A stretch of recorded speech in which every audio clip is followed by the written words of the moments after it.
17과 우리 죄를 사하여 주옵시고. 여는 이야기. 너 죄를 너가 알렸다. 사극에 종종 나오는 대사입니다. 사또나 임금이 죄인을 국문하는 장면이지요. 죄를 밝혀서 벌을 주려고 하는 말입니다. 그런데 다른 목적으로 죄를 고하라고 할 수는 없을까요? 용서를 하려고 너 죄를 알렸다 하면 어떨까요? 우리가 지금 하는 부분이 주기도문에서 우리가 우리에게 죄 지은 자를 사하여 준 것 같이 우리 죄를 사하여 주시옵고, 지금 이 부분을 하는 거예요. 내용 살피기. 1번 우리의 죄. 다윗 왕은 충신 우리아의 아내와 간음하여 잉태하게 하고는 발각될까봐 그녀의 남편 우리아를 전쟁에서 죽게 합니다. 나단 선지자가 와서 한 가지 비유를 이야기합니다. 양과 염소가 많은 부자가 자기 양이 아까워서 가난한 이웃이 애지중지하는 단 한 마리의 새끼 양을 가져다가 자기 손님을 대접했다는 것입니다. 다윗은 그 같은 자는 죽어야 한다고 노발대발합니다. 바로 자기 이야기인데도 말입니다. 이같이 사람은 자기의 죄를 자기가 잘 모릅니다. 예수께서 기도를 가르치면서 우리의 죄를 사하여 주시기를 구하라고 하셨습니다.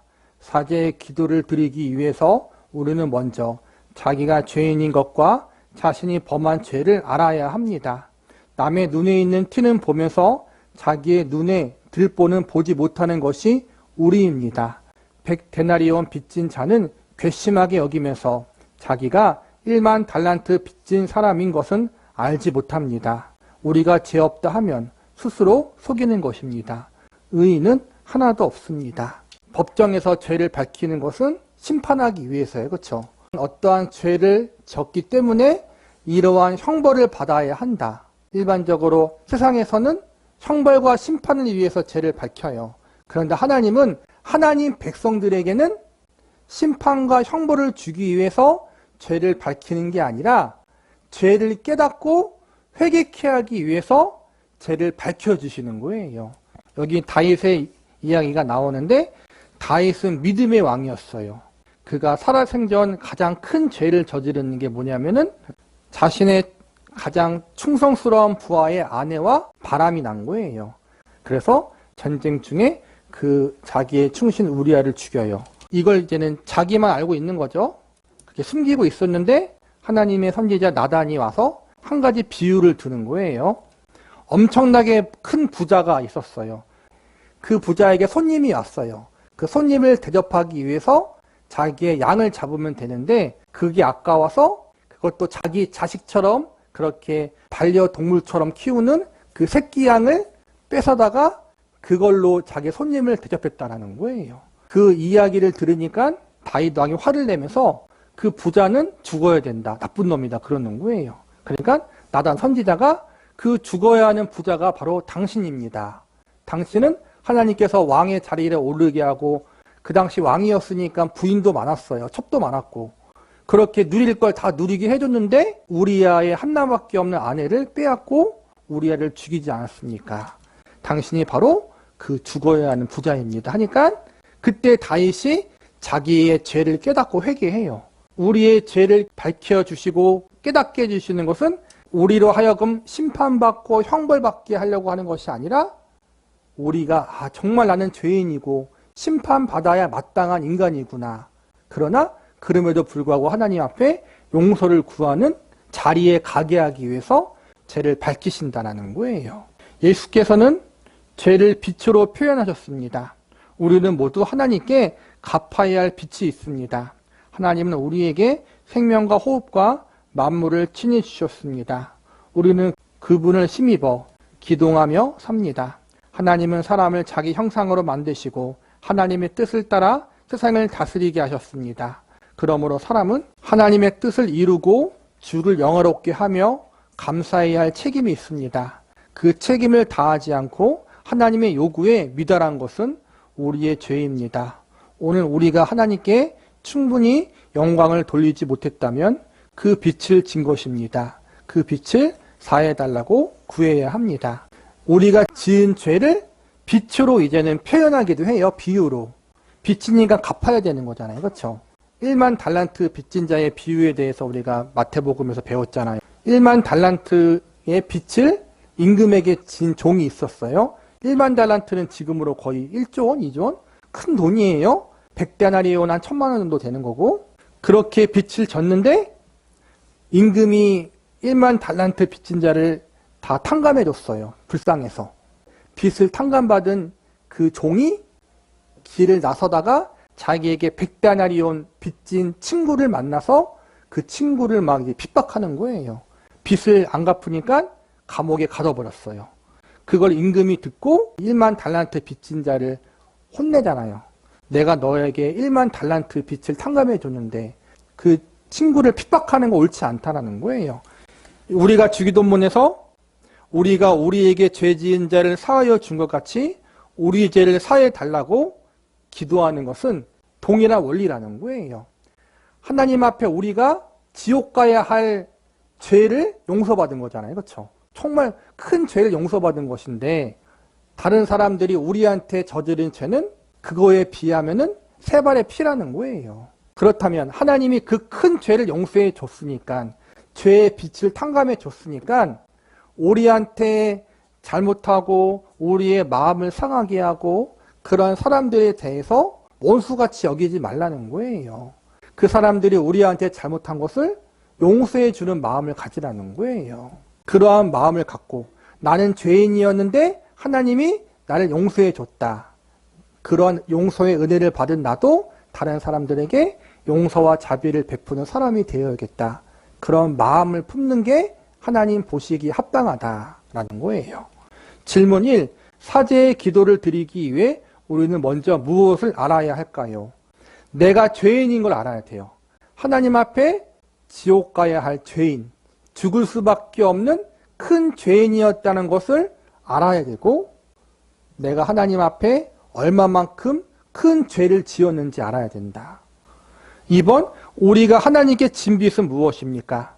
이렇게 하나님 앞에 지옥을 갈 수밖에 없는 죄를 지은 죄인 중에 죄인인데 하나님이 예수님을 통해 우리를 용서해 주셨어요. 그 용서의 은혜를 받았는데도 불구하고 용서를 받은 자답게 살지 못하는 우리의 모습이 하나님 앞에 또 다른 빛이라는 거예요. 하나님을 영화롭게 하고 감사할 책임을 다하지 않은 것. 우리가 하나님께 충분히 영광을 돌리지 못한 것. 이 모든 게 우리의 죄의 빛이라는 거예요. 2번, 사하여 주소서. 사람이 죄를 지으면 어떤 반응을 하게 됩니까? 아담과 하와는 선악을 알게 하는 나무의 실과를 따먹고 죄를 범하자 스스로 수치를 느꼈고 두려워했습니다.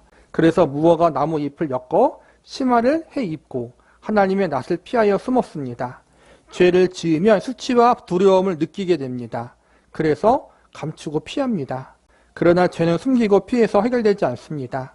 미쁘시고 의로우신 하나님께 죄를 자백하며 용서해 주시고 깨끗하게 해달라고 기도해야 합니다. 사람이 용서의 확신이 있으면 죄를 인정할 수 있습니다. 정죄와 형벌의 두려움은 죄를 숨기고 회피하게 만듭니다. 우리는 용서의 확신을 어디서 얻을 수 있을까요? 예수님은 자기의 피로 우리의 모든 죄를 씻어 주실 것이기 때문에 죄를 하나님께 고하고 사죄의 기도를 드리라고 자비롭게 초청하십니다. 그러므로 우리는 긍휼하심을 받기 위하여 은혜의 보좌 속죄소 앞에 담대히 나아갑니다. 우리는 두려워하는 종의 영을 받지 아니하였고 양제의 영을 받았으므로 아버지께 용서를 구하며 죄를 아랠 수 있습니다. 부모님의 마음이에요. 자식이 잘못할 때가 있잖아요. 그럴 때 부모는 알고 있어요. 그런데도 물어보잖아요. 너 네가 한 거니? 너가 뭘 잘못했니? 그러면은 좀 지혜로운 자녀는 빨리 자기 죄를 고백해요. 용서받기 위해서. 그런데 좀 미련한 자녀는 끝까지 안 했다고 우기다가 진탕 맞는 거잖아요. 그렇죠? 부모가 하나님이 우리한테 죄를 알려주시는 것은, 물어보시는 것은 심판하고 형벌하고 혼내기 위해서가 아니라 죄를 깨닫게 하고 진심으로 회개하는 자리에 가게 하기 위해서라는 거예요. 아담과 하와가 죄를 지었을 때, 선악과를 먹었을 때 하나님이 아담과 하와를 찾은 것은 심판하고 형벌하기 위해서가 아니라 회개하기를 바라시는 마음에서 그랬다는 거예요. 하나님의 보좌는 형벌과 정죄의 보좌가 아니라 용서와 은혜의 보좌라는 거예요. 심판이 없다는 게 아니라 하나님의 백성들에게 있어서 심판은 정죄의 심판, 죽이려는 심판, 지옥 보내려는 심판이 아니라 죄를 용서하사 바르게 하나님 앞에 서게 하려는 사랑의 심판이라는 거예요. 그 부분을 우리가 잊지 말자라는 거예요. 우리는 이미 예수 그리스도의 십자가로 모든 죄가 다 사함을 입었고 의롭다함을 받았는데 왜 죄를 용서해 달라는 기도를 해야 할까요? 구원받은 신자도 계속해서 날마다 죄를 저지르기 때문입니다. 죄는 우리와 하나님 사이를 멀어지게 합니다. 하나님은 날마다 짓는 죄를 하나님께 고하고 예수 그리스도의 보혈의 은혜로 인하여 용서를 체험함으로 죄를 사하시는 하나님의 사랑과 자비를 누리게 하십니다. 그래서 죄의 용서를 통해 우리가 더욱 하나님과 화목하기를 원하십니다. 구속의 은혜를 풍성히 누리기 원하십니다. 하나님은 죄의 자백을 통해 우리가 성화의 과정을 힘있게 진행하기를 원하십니다. 그러므로 자기를 스스로 의롭다 여기는 교만한 사람은 하나님께 합당하지 않습니다. 하나님이 요구하시는 것은 상한 심령이고 통회하는 마음입니다. 우리가 기도를 통해 죄 사함 받고 감사와 기쁨을 맛보고 주님과 가까워지기를 하나님은 원하십니다. 오늘 주기도문의 내용이 결국에는 우리의 죄를 사해 달라는 거잖아요. 그렇죠? 우리의 죄를 사해 달라고 우리가 기도해야 하는 이유. 우리가 예수님을 믿을 때 예수님은 우리의 모든 죄를 다 용서해 줬는데 그 이후에도 계속해서 우리가 죄 용서함의 기도를 해야 하는 이유는 예수님을 믿은 다음에도 우리가 여전히 죄를 짓는다라는 거예요. 그걸 우리가 인정하라는 거예요. 예수님 믿으면 죄를 결코 지을 수 없다. 이거는 말이 안 되는 거예요. 그렇죠? 우리는 여전히 죄를 져요. 그런데 중요한 건 예수님 믿기 이전에는 우리가 지은 죄는 다 지옥 가야 할 죄예요. 그렇죠? 예수님을 믿지 않았기 때문에. 근데 예수님 믿은 이후에는 우리가 지옥 가야 할 죄를 용서받았기 때문에 예수님 믿은 이후에 지은 죄는 지옥 가야 할 죄가 아니라 용서받을 수 있는 죄라는 거예요. 하나님을 영화롭게 하지 않은 것, 감사하지 않은 것, 하나님께 충분히 영광을 돌리지 않은 것, 그 모든 것들이 다 죄예요. 그렇죠? 나는 나름대로 하고 있다고 하지만 하나님의 절대 기준에 우리는 이룰 수 없다라는 거예요. 우리가 하나님을 우리의 생명과 몸과 마음을 바쳐 사랑하고 이웃을 내 몸과 같이 사랑하라. 여러분 그러고 있지 않잖아요. 이웃의 몸과 같이 사랑해요? 여러분? 말은 그렇지만은 하나님의 기준에 그렇게 하지 못하잖아요. 절대로. 성경의 기준에 의하면. 인간의 기준에 의하면은 상대적으로 나보다 이웃을 사랑하는 사람은 있죠. 그런데 하나님의 기준에 아무도 그 완벽한 기준에 이른 사람은 저는 못 봤어요. 그러니까 우리는 그것조차 지키지 못하고 있는 현재의 삶을 살고 있어요. 그러니까 날마다 죄를 짓고 있는 거잖아요. 그러한 점에서 하나님의 말씀을 온전히 지키지 못하고 하나님을 온전히 영화롭게 하지 못하는 우리가 날마다 죄를 짓고 있는 것이기 때문에 그러한 죄들, 또 내가 알고 있는 진짜 죄들이 또 있잖아요. 순종하지 못하는 죄들, 나쁜 마음 먹은 죄들, 그런 죄들을 날마다 하나님 앞에 용서함을 구함으로 하나님과 화목하는 자로 서야 된다는 거예요. 이거는 구원에 관한 것이 아니라 성숙과 성화에 관한 것이에요. 우리가 죄가 있으면 지옥 간다. 이거는 예수님 믿기 이전이고 예수님 믿은 사람은 죄가 있어도 지옥 가진 않지만 문제는 뭐예요? 우리의 믿음이 성숙하지 못하게 되고 하나님과의 관계가 멀어지게 되는 거예요. 그래서 우리가 예수님 믿은 다음에도 여전히 죄 용서함의 기도를 드리는 것은, 회개의 기도를 하는 것은 하나님과 더욱 가까워지고 화목해지고 믿음적으로 성숙하기 위한 것이란 말이에요. 질문 3. 죄는 숨기고 피해서 해결되지 않습니다. 그러면 어떻게 해야 됩니까? 미쁘시고 의로우신 하나님께 죄를 자백해야 되고, 죄를 자백하면 하나님이 용서해 주시고 깨끗하게 해주신다는 것을 믿는 믿음으로 하나님께 기도해야 된다. 질문 4. 하나님은 죄의 용서를 통해 형벌의 취소뿐만 아니라 무엇을 원하십니까? 죄가 심판을 가져오잖아요. 그런데 예수님 믿은 사람은 아까 말했듯이 지옥 가는 심판은 안 받아요. 대신 사랑의 채찍이 있어요. 잘못하면 혼나요. 우리의 자녀들이 잘못하면 혼나는 것처럼. 이거는 정죄로서 혼나는 것이 아니라 다시 그러한 죄를 저지르지 않기 위해서, 또 죄가 가져오는 형벌이 얼마나 무서운 것인지를 알려주기 위해서 사랑의 매를 하나님이 때리시는 거예요. 그래서 우리가 죄의 용서함을 빚는 것은 이러한 형벌, 사랑의 심판에 대한 부분들을 바르게 달게 받고, 동시에 하나님과 우리 사이가 더욱더 화목해지고 가까워지게 하기 위해서 우리가 죄 용서함의 기도를 드리는 거란 말이에요. 3번, 우리가 사하여 준 것 같이. 예수님은 우리에게 죄 지은 자를 사하여 준 것 같이 죄를 사해 달라고 기도하라고 하십니다. 이 말씀은 죄 사함을 구하는 자세를 가르쳐 줍니다.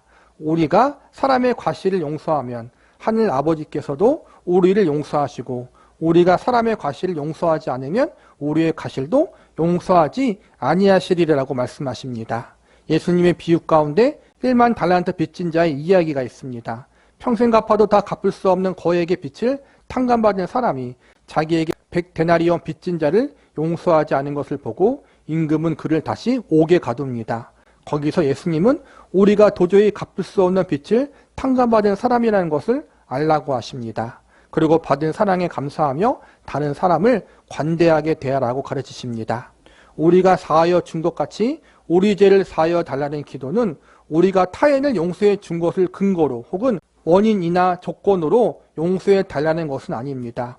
우리가 그리스도의 공로와 죄 용서를 근거로 하여 죄사함을 받은 자로서 마땅히 타인을 용서하오니 그와 같이 우리를 용서해 달라는 것입니다.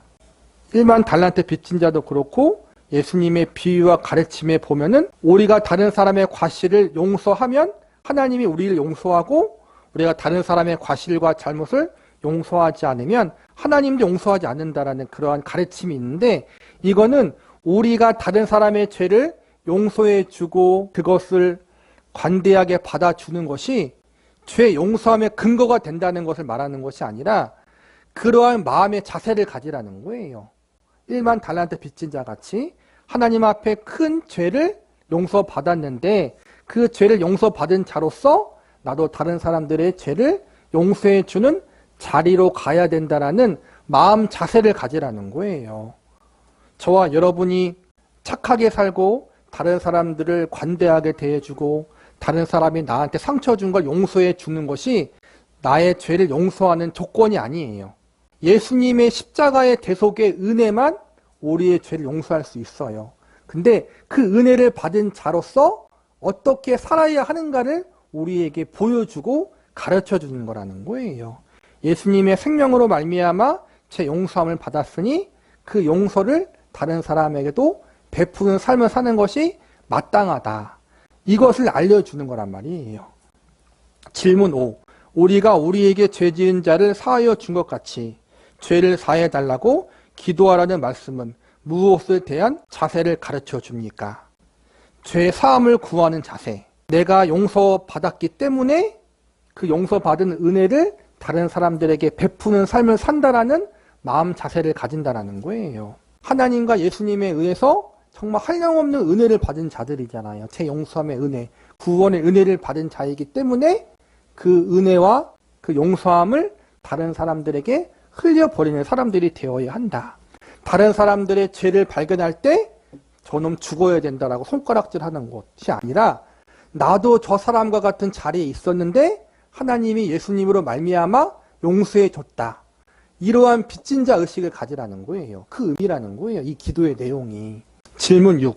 날마다 범하는 죄를 용서해 달라고 기도하는 사람은 어떤 삶을 살아야 합니까? 앞에 이야기한 것 그대로예요. 그렇죠?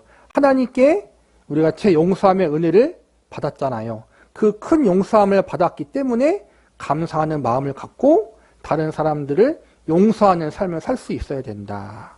우리 빚진 자가 바로 그거예요. 아까 말했처럼. 용서가 또 안 될 때도 있어요. 인간이기 때문에 용서라는 것이 여러 가지 의미가 있지만 다 잊어버리는 것, 받아주는 것도 있겠지만 솔직히 말하면 안 되는 것도 있어요. 그게 우리나라 말로 덮자라는 말이 있잖아요. 그렇죠? 그 문제를 덮자. 마찬가지로 내가 정말 용서하기 힘든 부분, 정말 생각하기 싫은, 얼굴만 봐도 꼴 보기 싫은 사람이 있어요. 그럴 때는 그냥 덮자라는 거예요. 일단은 그것을. 그 사람을 정말 내 몸과 같이 사랑하지 못하고 용서하기 힘든데 내가 그 문제를 덮겠다. 그냥 넘어가겠다. 그러한 마음도 용서하는 마음의 시작일 수 있는 거예요. 그래서 우리가 성경의 그러한 원리대로 완벽하게 용서하기 힘들 수 있어요. 그러나 우리가 할 수 있는 한 덮을 수 있는 그러한 자리까지도 가는 것도 필요해요. 지혜로운 행동인 것 같아요. 그런 부분들이. 이게 쉽지 않아요. 정말. 나 용서하고 받아주고 서로의 다름과 틀림에 대해서 또 인정하는 것. 남을 미워하지 않는 것. 이게 참 어려운 부분이에요. 그러기 때문에 우리가 기도하면서 하나님의 도우심을 구하는 거예요. 제가 저 사람을 사랑할 수 없고 용서할 수 없고 받아줄 수 없습니다. 하나님 도와주시옵소서. 솔직하게 그렇게 기도하면서 나아가는 거예요. 그럴 때 아까 말했듯이 당장 사랑은 안 되고 당장 용서는 안 되지만 일단 덮어두는 것에서부터 시작이 될 수 있는 거예요. 그렇게 차근차근 하다 보면은 또 언젠가는 그 사람을 진짜 용서하고 사랑할 수 있는 자리까지 가겠죠. 그게 쉬운 길이 아니에요. 단번에 되는 것도 아니고. 그렇기 때문에 우리가 겸손히 하나님의 은혜를 구하며 주기도문의 내용을 날마다 진짜 기도하는 거예요. 날마다 기도하는 내용이 다른 내용이 아니라 내가 할 수 없는 부분에 대해서 하나님 도와주시옵소서라고 은혜를 구하는 것. 날마다 은혜를 구하는 자리에 갈 수 있는 저와 여러분이 되기를 바랍니다.